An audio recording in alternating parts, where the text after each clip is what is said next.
to Leonard. Shot clock at 6. Leonard, step back 3. Puts it in. He does it again. The lead is 8 with 1:40 remaining. 20 points, 14 rebounds, 3 steals, 3 blocks, 3 assists. Kawhi Leonard, who are you, man? Kawhi Leonard. Kawhi is back.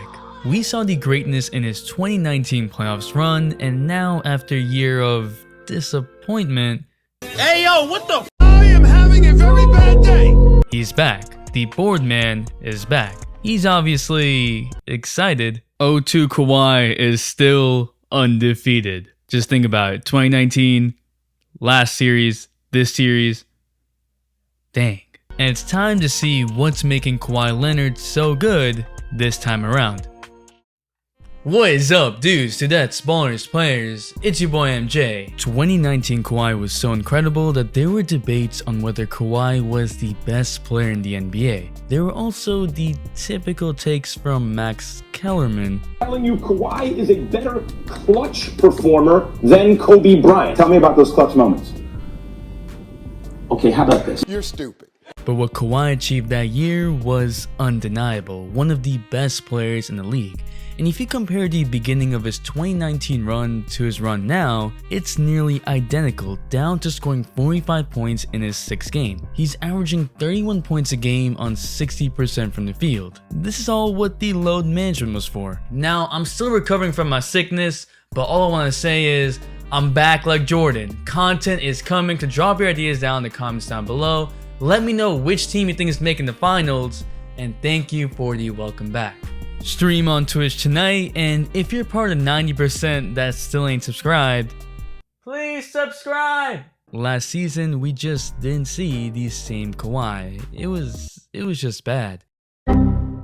Simply because he missed a lot of shots that he normally makes, and on top of that, Kawhi was ISOing too much for him, above 20% of his possessions, more than this time on the Raptors and his run right now. With Pandemic P, It's a bad shot. and no floor general, Kawhi had nowhere to go, he wasn't being utilized. But this year, his ISOs are reserved for the most important moments. Most times, he isn't using a lot of dribbles, he's doing a 3 dribble drill where you only get 3 dribbles to score. Those King of the Court games between Stars and Team USA, that was fun to watch. And Kawhi's kind of doing the same thing. He may take his time with the ball, but he's not necessarily doing a size up. That's only when he starts getting hot. Series of jabs, fakes, palming the ball into effective dribbles. Did I mention Kawhi is only 29 years old? He is continuously getting better and he's in his prime. The one thing that we forget a lot of time with Kawhi is his guard abilities. His handles are there even if it's a limited moveset, but he's actually shifty. It's a bunch of hesitation, stutter steps, and in between the leg dribbles that are quick and close to his body. Not flashy. Kawhi's got that old man game in him. I'm not talking about the game when you get old, nah, I'm talking about that strength and physicality as a perimeter player. We saw a lot of players in the 90s like Gary Payton and of course Michael Jordan use their size and physicality to bully people on the perimeter. Kawhi is also able to bully, which means he can get through players when he doesn't get the first step, and he just goes through them. Gonna chop y'all up, karate style. These small things may not seem like a lot, but add up to a lot. Like right here when he pushes Luka out of the way to get the ball in space. Now because he has that little space, he just bulldozes through the help. Don't forget, Kawhi was on those championship Spurs teams with Duncan, Ginobili, and Parker. Kobe once said that the Spurs knew how to get away with the smallest of things. To hold players in the baseline, the paint to slow them down, to bump people out of the post enough to get a clean catch, using their hands on picks. Kawhi knows all the tricks in the book, and when you're that effective from certain spots, all you need is an extra 2 or 3 inches of space to make the shot. This is still Kawhi we're talking about, so what I mentioned 2 years ago still applies. For context, Kawhi Leonard's hands are the 9th biggest hands in NBA history at 9.75 inches in length and 11.25 inches in span. That's bigger than Wilt Chamberlain's.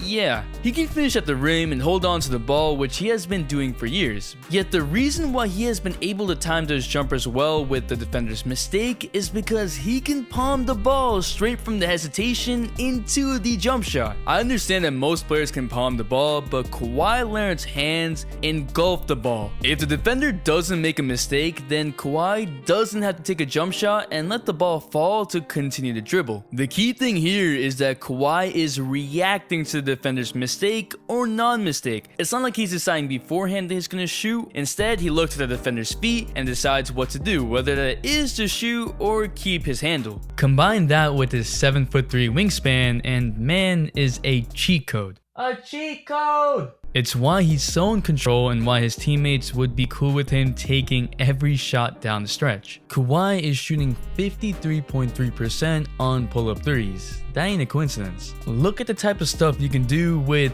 big hands. 2 years ago, I compared Kawhi to Michael Jordan in terms of physicality, mid-range, and hand size. Kawhi is just not as quick or with the same verticality, but their play style is eerily similar. And Jordan has the 8th biggest hands in NBA history. They really make it look so easy and defenders look foolish. But Kawhi's calmness, we all joke about it, he is a cyborg, but it is something special.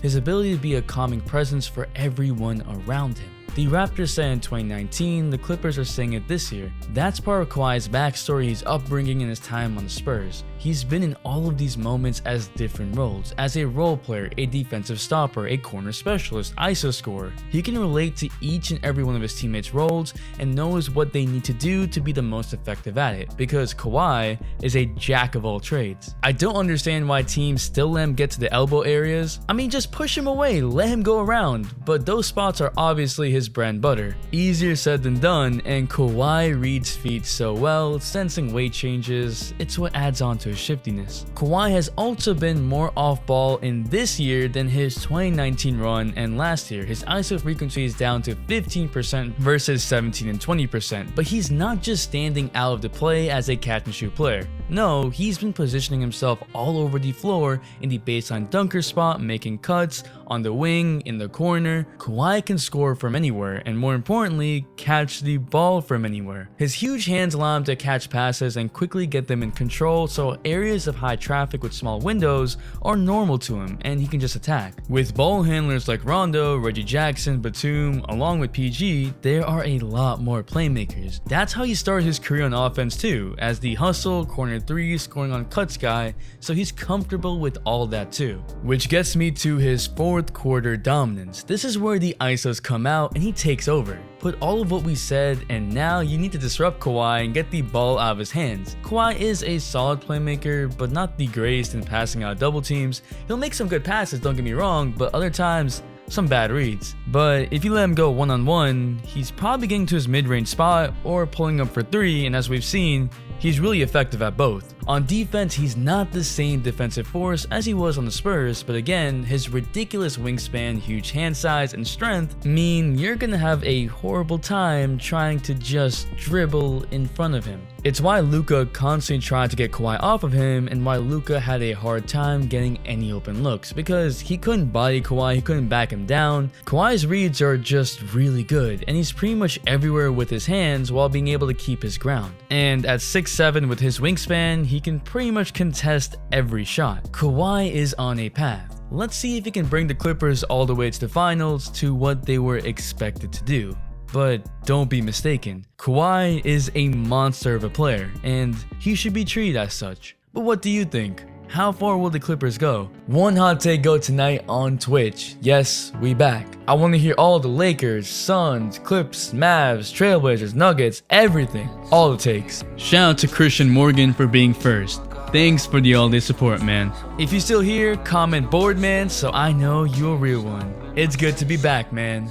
If you liked the vid, hit the like button, it really helps out. Subscribe if you're new or you've been watching for a minute. It's your boy MJ. We out, and we vibing.